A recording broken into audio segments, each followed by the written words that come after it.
अस्सलाम वालेकुम dear students. आज की इस क्लास के अंदर हम लोग एक क्वेश्चन सॉल्व करने वाले हैं जो कि हमारी ओ लेवल्स की अकाउंटिंग का है और बेसिकली सीनियर 2 क्लास से रिलेट करता है। सीनियर 2 क्लास में हमारे पास एक टॉपिक है डेप्रिसिएशन। तो डेप्रिसिएशन का हमारा एक पास्ट पेपर का क्वेश्चन आज हम लोग सॉल्व करने वाले हैं। तो क्वेश्चन कुछ हमारे सामने इस तरीके से है। The following transactions relates to the machines of cross by packing, यानी कि कुछ ट्रांजेक्शन्स हैं, मशीन वगैरह ख़रीदी जा रही हैं। 1 जनवरी 2014 पर purchase machine A for $12,000। Machine A को परचेज़ किया गया है $12,000 का 1 जनवरी 2014 पर।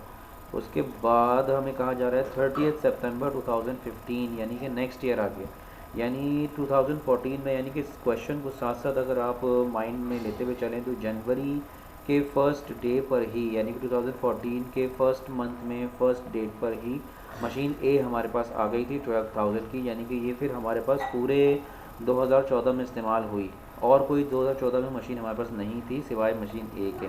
30 सितंबर 2015 पर परचेज मशीन बी फॉर $16,000। तो इसका मतलब 2015 के भी सितंबर के एंड पर, यानी कि 2014 में तो मशीन बी थी ही नहीं, ठीक है, 2015 में भी शुरू में नहीं बल्कि तकरीबन एंड पर, सितंबर के महीने के एंड में मशीन बी खरीदी गई है $16,000 की।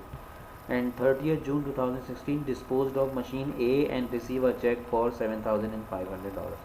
और 2016 में यानी कि मशीन ए को बेच दिया गया है 30 जून पर, यानी 2014 में चली, 15 में चली और 16 के 30 जून तक चली और उसको बेच दिया गया $7,500 में, ठीक है। Cross by packing depreciation policy is as follows. Number 1, machines are depreciated at 20% per annum using straight line method. Okay जी, स्ट्रेट लाइन मेथड को यूज़ करना है और 20% का रेट लगा के डेप्रिशिएट करना है एवरी ईयर, दोनों मशीनों को, मशीन ए को भी मशीन बी को भी। लेकिन अब यहाँ पर एक बात सोचने वाली है, हम अपने क्वेश्चन का प्लान बनाते हुए चलें कि जब हम 2014 को अगर हम देखें तो 2014 में हमारे पास एक ही मशीन है, तो 2014 में अगर हम डेप्रिसिएशन कैलकुलेट करेंगे तो only for machine A calculate करेंगे। लेकिन जब हम बात करते हैं 2015 की, 2015 में we have sir 2 machine, machine A and machine B also there. तो मशीन ए का भी डेप्रिसिएशन कैलकुलेट होगा 2015 में, क्योंकि 2015 में मशीन ए भी हमारी यूज़ हुई होगी और मशीन बी भी आ गई थी सितंबर के एंड में, तो थोड़ा सा डेप्रिसिएशन इसका भी आना चाहिए।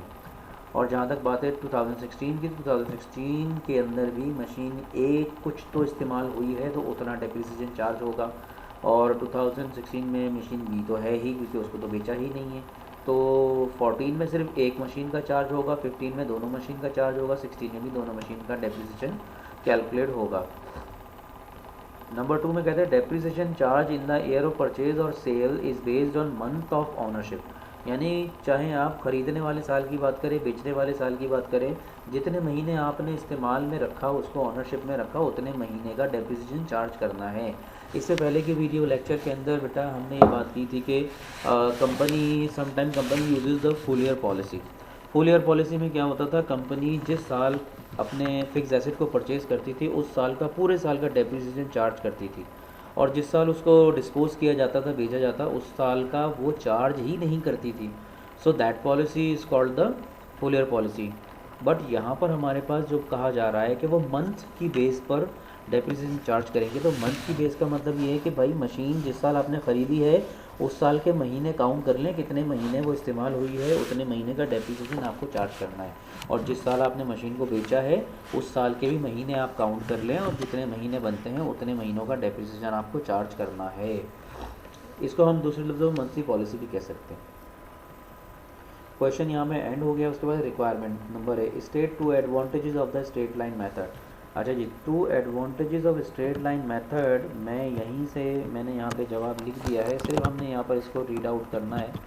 तो सॉल्यूशन में मैं, वैसे तो हमारे सीआई के एग्ज़ाम्स के अंदर इसका बाकायदा पोर्शन बना हुआ आता है, आप सबको मालूम है, लेकिन हम फिर भी यहाँ पर अलग से आपको दिखा रहे हैं, ठीक है, आपके आंसर की जगह बनी हुई आती है।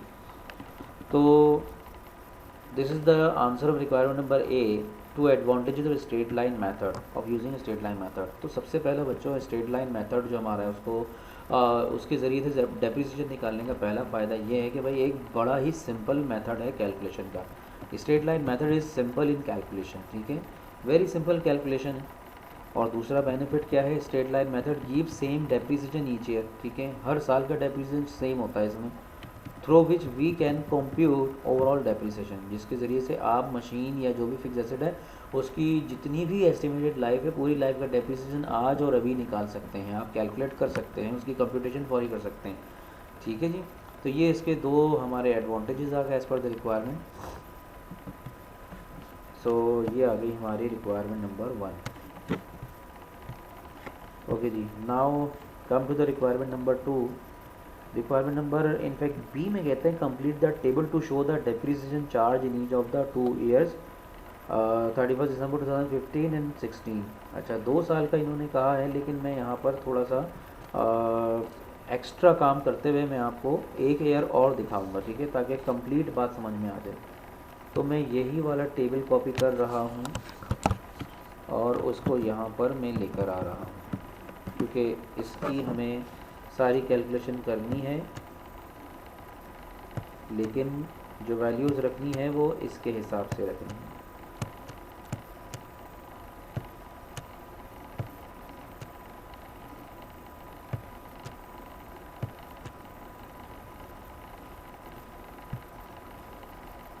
तो जी, तो यहाँ पे हमने हेडिंग लगाई कैलकुलेशंस।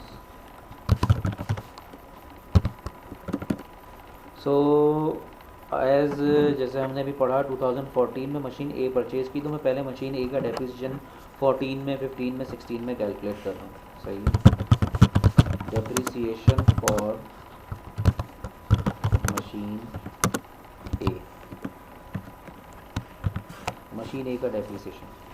तो सर डेप्रिसिएशन एक्सपेंस का फॉर्मूला क्या था, मैं शॉर्ट में लिख रहा हूँ, depreciation expense per year, straight line method gives the depreciation expense per year same, depreciation expense per year is equals to cost minus salvage value divided by useful life in years.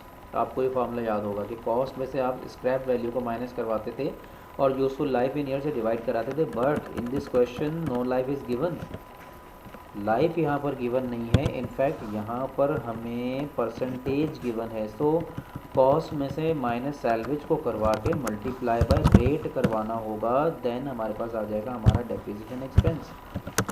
So depreciation expense per year, तो हमारे पास cost machine A की जो थी वो 12,000 थी, 12,000 minus salvage value is not given, so it will be considered 0 and multiply by rate of depreciation is 20% per annum, straight line method 20%। Okay जी, तो depreciation expense per year 12,000 में से 0 निकालेंगे, 12,000 ही रह जाएगा। तो आपने क्या करना है, 12,000 पर 20% अप्लाई करवा देना है। ओके जी, applying 12,000 multiply by 20% means 0.2, 2400। So the answer is 2400।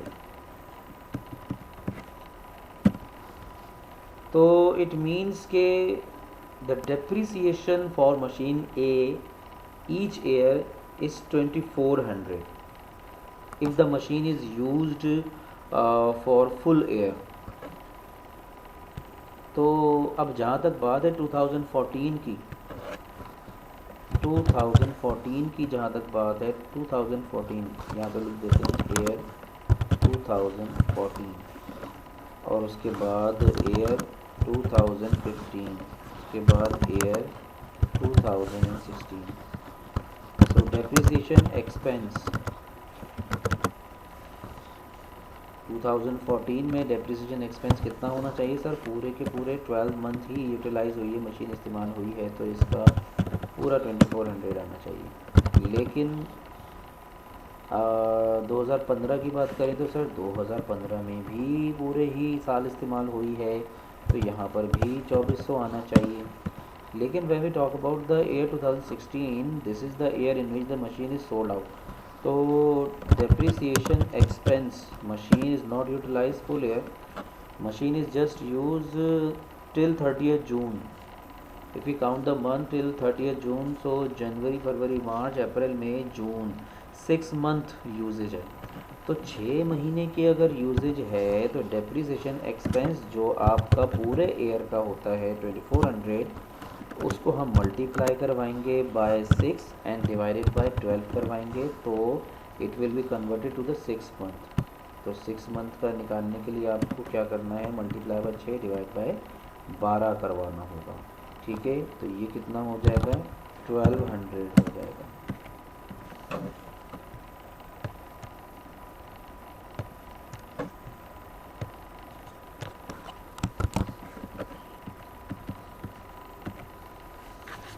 गौर से देख लें इस कैलकुलेशन को। 2016 में हमारी मशीन ए को सेल आउट कर दिया गया है, तो machine A is not used for full year in 2016.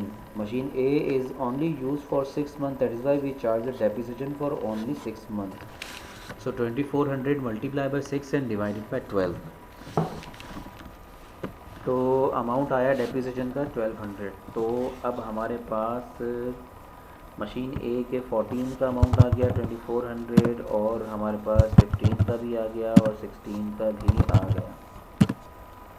Now we will talk about the machine B. As you all know कि हमारे पास 2014 में मशीन बी थी ही नहीं, तो यहाँ पर मशीन बी का डेप्रिसिएशन चार्ज नहीं होगा। ठीक है, मशीन बी आपने परचेज़ की है 2015 के सितंबर में। ठीक है, तो अब मैं कैलकुलेशन शुरू कर रहा हूँ for machine B.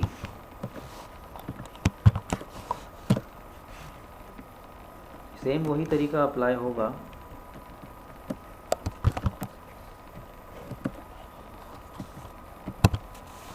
Same formula, same method, same rate.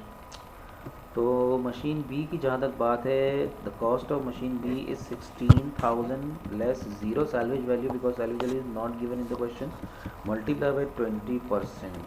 Okay जी, so what will be the answer, 3200। 16,000 less zero, 16,000 बचेगा एंड 16,000 में मल्टीप्लाई बाय 20% तो 3200 आया। This is the depreciation expense per year for machine B, and machine B is used in 2015 and 16।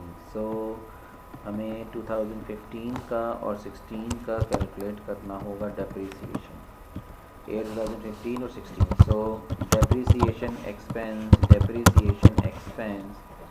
2015 में sir कब कितने महीने इस्तेमाल हुई है sir? 2015 is the year in which the machine is purchase.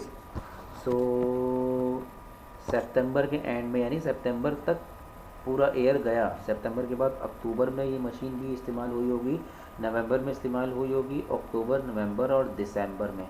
So this machine is used only for 3 months in 2015। 3 months, so we will charge the depreciation for 3 months.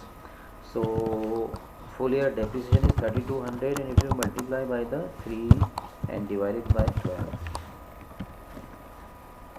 so 3200 multiply by 3 and divided by 12,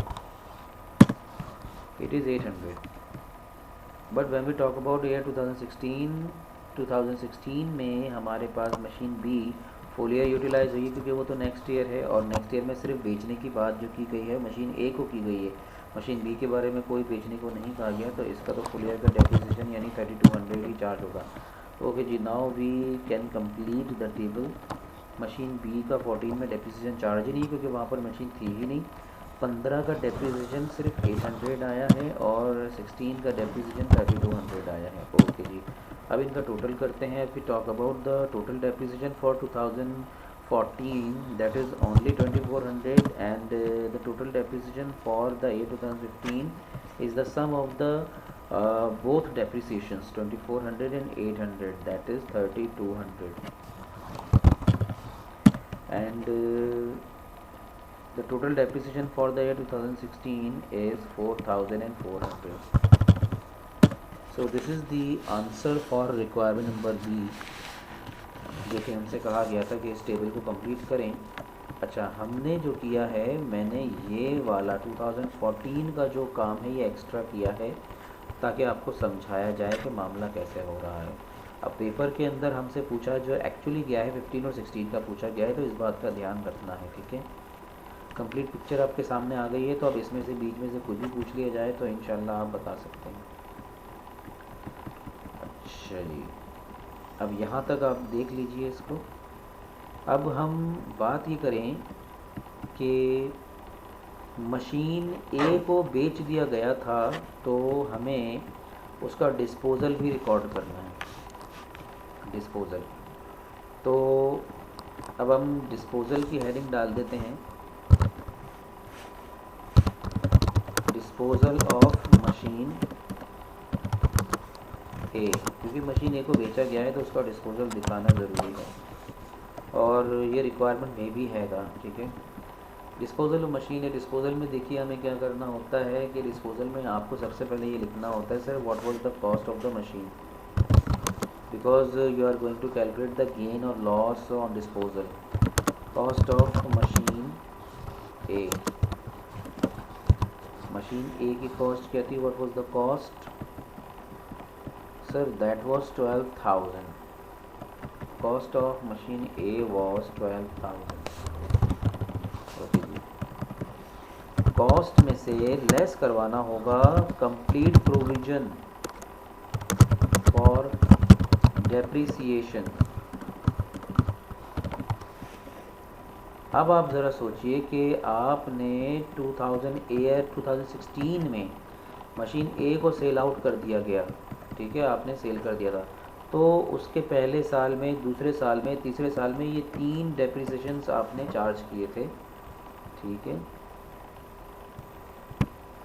2400, 2400 and 1200, ये 3 depreciation आपने charge किए थे, ठीक है। इन सबको हमने क्या नाम दिया, प्रोविज़न फॉर डेप्रिसिएशन। तो मैं यहाँ पे आपको दिखा देता हूँ 2400 प्लस 2400 प्लस 1200, तो इन तीनों को आप सम कर लें। So this is the total depreciation, और it may be called the provision for depreciation for machine A. This is totalled 6000।